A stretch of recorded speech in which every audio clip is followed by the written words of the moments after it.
Hey guys, happy Valentine's Day. I just dropped my hubby off at work and now I'm on my way to yoga. Happy Valentine's Day. It's Ginger. So I'm coming at you from the gym, so that's why I have to talk really low. So this week, I said I was going to talk about my goals, and I was going to open a Q&A for you guys through Snapchat, and I asked you guys on Facebook and Instagram to Snapchat me your questions for this week's Q&A. However, I have not received any questions. So it's Wednesday, so I'm going to go ahead and answer a couple of questions that I thought of that I would ask a YouTuber who's doing the same thing as me, who's doing a weight loss journey. So I'm going to go ahead and ask and answer those questions in this video, and hopefully that will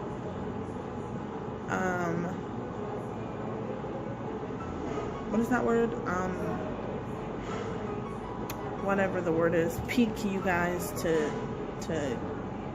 ask me questions, because I was really excited about this Q&A. Everybody does Q&As, and yeah. Anyway, so I'm gonna start out with something I would ask a YouTuber who's on a weight loss journey would be, what is your specific diet plan? How did you choose that diet plan? And what are the things you're doing as far as food to help you lose weight? So for me, I'm not following any specific diet plan per se. I am, however, following what I call the basic rules. And the basic rules would be portion control, eating on time, eating the right amount of food a day, and being up early enough to have your metabolism working correctly, and using healthy ingredients. Those are my 5 rules, and if you guys want me to link that below, I will put it in the description. So those are my 5 rules. So that is really what I'm going by: using healthy ingredients, portion control, eating on time, eating the right amount per day, and I can't believe I just forgot. And whatever the 5th one was. I will link those down below, because I'll go back and watch the video. Anyway, so, and what I mean by that is using healthy ingredients, replacing the ingredients that we all can't get away from, things like butter, things like oils, things like spices, all those things that you cook with, replacing those with healthier options. So normal butter versus vegan low cholesterol butter. It's not expensive, it's not hard to find, it's in every grocery store, it's in multiple brands. It's just like regular butter. It's literally it's not that hard to go out of your way to get it. Replacing vegetable, olive, and canola oils with coconut oil. Just taking those all 3 out of your agenda and just replacing them with coconut oil. Again, coconut oil is not hard to find. It's not very expensive. It's the same, honestly. I mean, obviously vegetable oil, off-brand vegetable oil is going to be extremely cheap, but you can find coconut oil extremely cheap too. Replacing some of your favorite fatty meals with vegetarian options. Doesn't mean you have to be a vegetarian, just vegetarian options. Like sausage. I mean, we have literally not eaten sausage unless it's vegetarian sausage. It has lower cholesterol, it has lower sodium, it has lower fats, it has lower carbs. So doesn't make you feel greasy. It makes, I don't know about you, the sausage just totally breaks me out, makes me feel greasy. And vegetarian sausage doesn't do that, right? It is a trial and error. We did go through trial and error. We found a brand that is made out of a fungi. It's a vegetarian brand. It's made out of fungi, and we don't eat it because it made us all in the house puke. So, trial and error. Replacing white idolized salt with pink salt.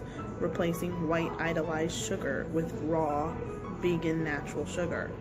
You know what I'm saying? Like, those are all healthy options. So that is what I mean by replacing your ingredients.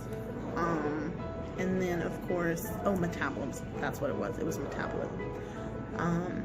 As far as adhering to your metabolism, eating the right amount per day, and portion control, those three things go hand in hand, right? So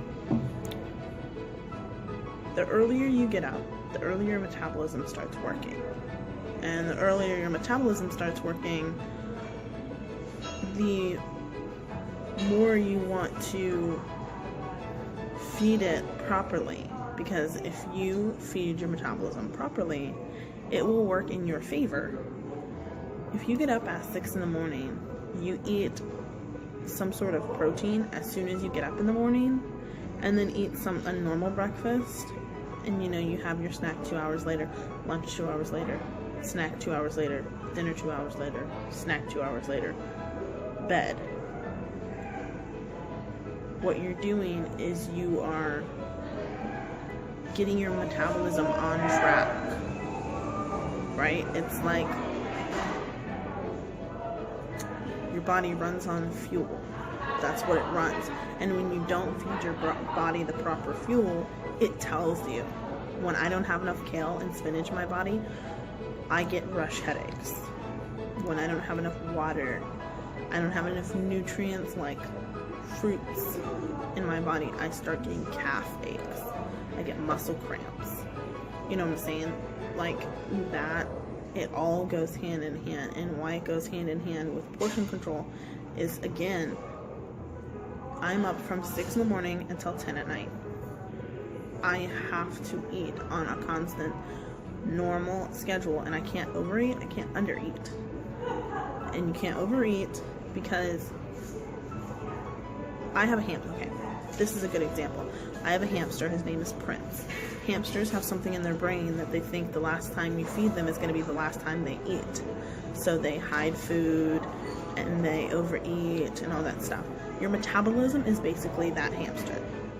Your metabolism can get very confused very quickly, because if you wake up at 6 in the morning, your metabolism is expecting to be fed at 6 in the morning.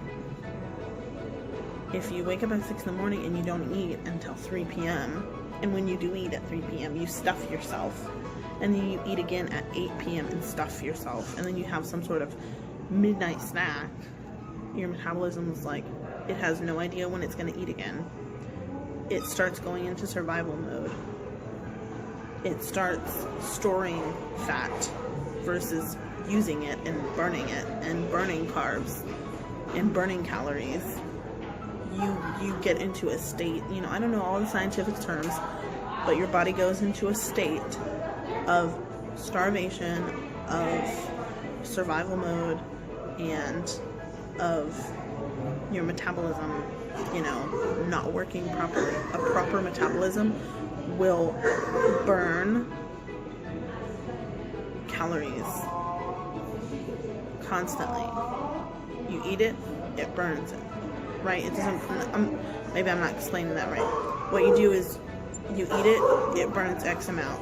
You eat again, it burns another X amount. So it keeps you at a maintaining. And if you're losing weight, obviously you're going to eat and burn all, eat and burn all, eat and burn all, until you're at a comfortable, sustainable, and that's, again, sustainability goes with that.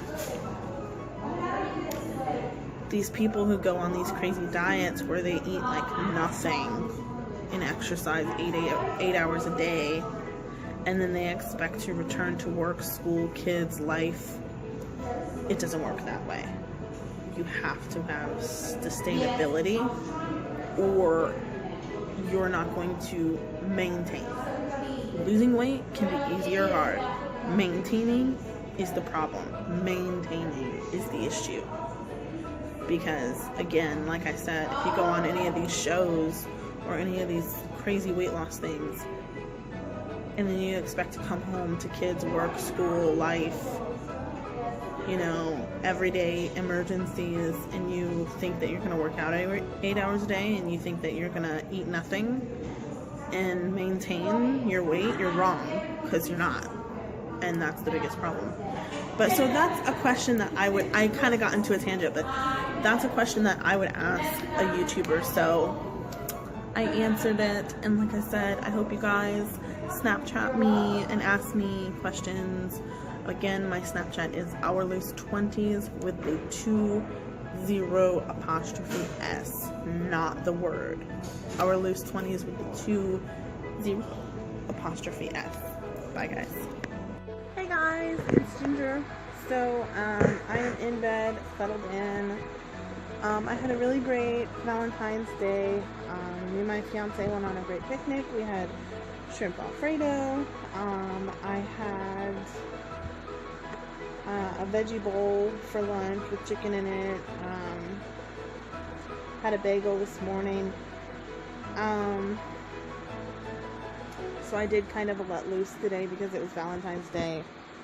And obviously everybody was giving me treats. Anyway, so we went on a picnic and we went swimming. So I did not do my Pilates this evening. I was swimming. So yeah. I will include some pictures from this evening. Bye guys.